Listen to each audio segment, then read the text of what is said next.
Your name comes up so often now because of what's going on with Dak Prescott and Tony Romo. Drew, what do you think's going through Tony Romo's skull right now?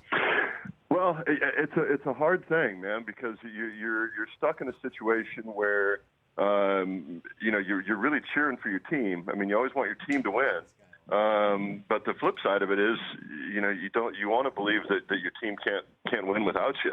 I mean, you want to feel like you're the reason that this whole thing happens, and or at least part of it. And then when the team goes on and has success without you, on a personal level, it's really difficult. But on a team level, you're really excited for the team. So it's a tough thing that I know Tony's going through right now. And but knowing Tony, I'm sure that he's going to handle all of it, whichever direction the Cowboys decide to go. He's going to handle it with class.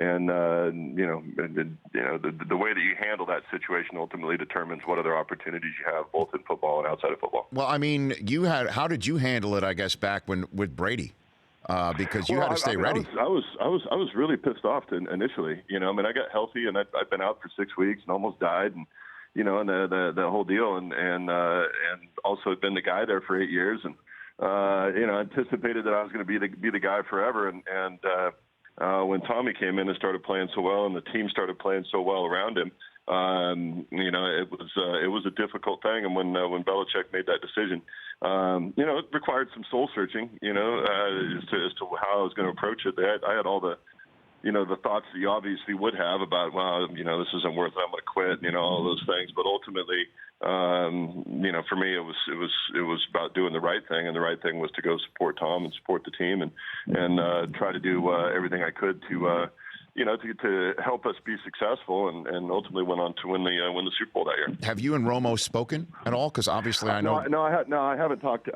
to Tony. I just sent him when he's gotten hurt the last couple of years, I've just sent him a couple of text messages just telling him I'm thinking about him, and I haven't talked to him directly about this one. I'm sure he's got plenty of people around him that want to talk to him, tell him what's going on. But the other side of the story that people need to really pay close attention to, though, is that the Dallas Cowboys as a team are playing in a way that's allowing Dak to be successful.